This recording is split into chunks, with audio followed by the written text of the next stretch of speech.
अस्सलामुअलैकुम, welcome back to my channel. तो कैसे हैं फ्रेंड्स आप सब। आज आप लोगों के साथ एक नई और मज़ेदार सी रेसिपी के साथ मैं हाज़िर हो चुकी हूँ। आज आप लोगों को मैं सिखाऊंगी नमकीन गोश्त, वो भी मेरे स्टाइल में। तो इंशाल्लाह ये आप लोगों को बहुत ज़्यादा पसंद आएगा। और अगर आप लोगों को ये रेसिपी पसंद आई तो आप लोग मेरे चैनल को सब्सक्राइब करें, मेरी वीडियो को लाइक करें, ज़्यादा से ज़्यादा शेयर करें। और ये बहुत ही आसान है बनाना, इसके लिए हमें बिल्कुल भी मेहनत की ज़रूरत नहीं है। और जायके में ये इंशाल्लाह बहुत ही ज़्यादा लजीज होगा। ये जितना आसान है बनाना उतना ही जायकादार होता है। तो चले चलते हैं रेसिपी की तरफ। बिस्मिल्लाहिर्रहमानिर्रहीम। तो अब हमने ले लेने हैं 3 टेबलस्पून घी के। आपने इसे ऑयल में नहीं बनाना, घी में ये ज़्यादा टेस्टी बनेगा। और इसमें हमने 2 टेबलस्पून अदरक लहसुन का पेस्ट ऐड कर देना है। हमें अदरक लहसुन का पेस्ट 2 टेबलस्पून भर के लेना है।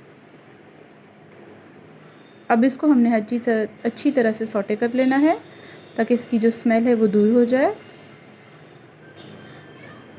अभी देखिए अच्छी तरह से हमने इसको सौटे कर लिया है।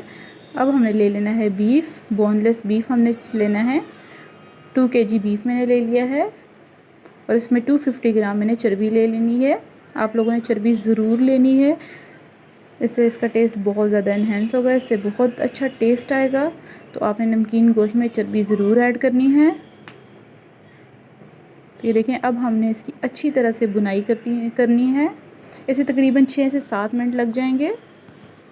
अब हमने इसमें 2 हरी मिर्चें काट के डाल देनी है, इससे इसका बहुत अच्छा फ्लेवर आएगा। ये देखें अच्छी तरह से 7 से 8 मिनट हमने इसकी बुनाई करनी है ताकि जो पानी रिलीज़ हुआ है गोश्त में से वो ड्राई हो जाए। तो ये देखें अल्हम्दुलिल्लाह इसकी बहुत अच्छी से बुनाई हो गई है। अब हमने 1 गिलास पानी ले लेना है और वो इसमें ऐड कर देना है। पानी आपने बहुत ज़्यादा नहीं लेना क्योंकि हमने इसे हल्की आंच पे गलाना है। तो ये इंशाल्लाह अच्छी तरह से 1 गिलास पानी में ही गल जाएगा। अब हमने इसको अच्छी तरह से मिक्स करके और इसको ढक के रख देना है 40 मिनट के लिए। तो मैंने इसे ढक दिया है। अब 40 मिनट के बाद मिलते हैं। तो अल्हम्दुलिल्लाह से 40 मिनट हो चुके हैं और ये देखिए हमारा जो बीफ है वो कितना अच्छा लग रहा है और इसमें जो पानी है वो तकरीबन ड्राई हो चुका है। अब जो हमारा बीफ है, बोटी है, उसको हम चेक कर लेते हैं कि हमारी जो बोटी है वो टेंडर हुई है या नहीं, हमारा गोश्त गला है या नहीं।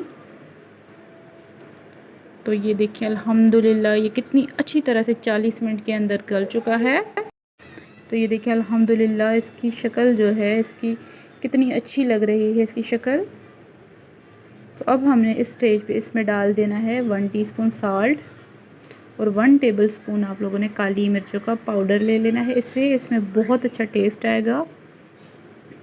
कुछ लोग जो नमकीन गोश्त है वो सिर्फ नमक में बनाते हैं, काली मिर्चें ऐड नहीं करते, लेकिन आप लोगों ने मेरे कहने पे ज़रूर ये ऐड करनी है, इससे बहुत अच्छा टेस्ट आएगा इंशाल्लाह। आप लोग एक दफ़ा ज़रूर ट्राई कीजिएगा और काली मिर्चें आप लोगों ने स्किप नहीं करनी है, ज़रूर ऐड करनी है। अब तकरीबन हमारा जो नमकीन गोश्त है वो रेडी हो चुका है। बस हमने इसकी अच्छे से बुनाई करनी है जब तक ऑयल सेपरेट नहीं हो जाता।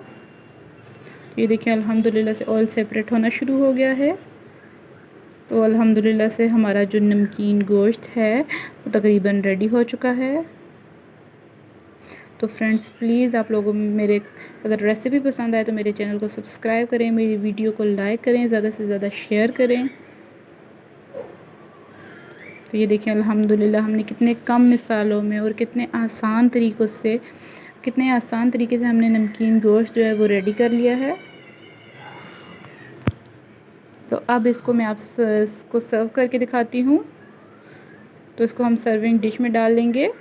तो ये देखिए अल्हम्दुलिल्लाह अल्हम्दुलिल्लाह अल्हम्दुलिल्लाह ये कितना अच्छा तैयार हो चुका है।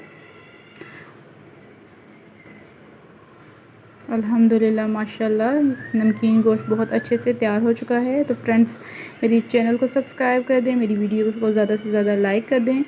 तो चलती हूँ, मिल लूँगी नेक्स्ट वीडियो में इंशाल्लाह। अपना ख्याल रखिएगा। अल्लाह हाफिज़।